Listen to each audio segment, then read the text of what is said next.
నీకు జ్ఞాపకం ఉంది ఏం జరిగిందని? ఎట్లా జరిగింది? ముందు వాళ్ళు గేట్ వచ్చారనే అనుకూల వాళ్ళు ఇబ్బంది. అంటే గేటు లోపలికి దోశారు, ముందు తర్వాత బయట దోశారు. నువ్వు ఎంత దూరంలో ఉన్నప్పుడు? గేటుకి నాకు 5 అడుగుల లోపల ఉన్నావు. మధ్యలో ఎందుకు అంత తక్కువ ఒత్తిడి వచ్చింది? అందరూ ఒకటే సరిపోవాలని మీకేమన్నా మెసేజ్ వచ్చిందా? పక్కన నుంచి అక్కడ ఇచ్చారు, ఇక్కడ ఇచ్చారు, టికెట్లు ఇస్తున్నారని నీకేమైంది? నీకు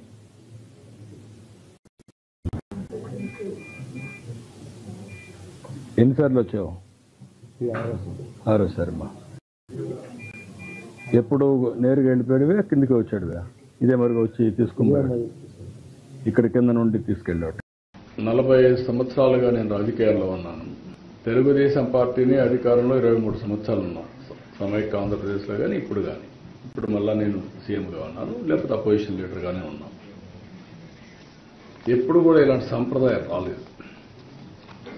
నేను కూడా మిస్ అయ్యాను.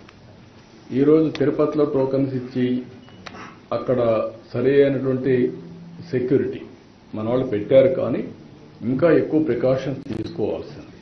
అందరూ బాధపడేది ఏంటంటే, మేము వెంకటేశ్వర స్వామి దగ్గరికి వచ్చాం, తిరుమల పైన ఉండే తృప్తి తిరుపతిలో ఉంటే మాకు రాదు అనేది ప్రగాఢమైన ఇది.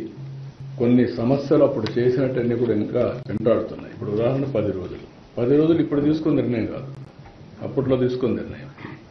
నేను వెంకటేశ్వర స్వామికి ఏకాదశి రోజున ఒకరోజే మనకు దేవుని దగ్గరికి పోయేవాళ్ళం. అది కొంచెం స్పిల్ ఓవర్ అయితే ఇంకొక హాఫ్ డే వచ్చేది. ఆ రోజు పోతే మనం స్వర్గానికి పోతామని నమ్మకం ఉండేది. ఇప్పుడు 10 days అంటే కన్వీనియంట్ ప్రకారం వెంకటేశ్వర స్వామి ఇది చేయడం కరెక్ట్ కాదు. అది ఆగమ పండితులు ఏం చెప్పారో నాకు తెలియదు. ఇంకా ఎక్కడన్నా రాష్ట్రాల్లో జరుగుంటే అది వేరే విషయం. కానీ వెంకటేశ్వర స్వామి వరకు ఇది యూనిక్ టెంపుల్. ఏ టెంపుల్ దీనికి కంపారిజన్ లేదు.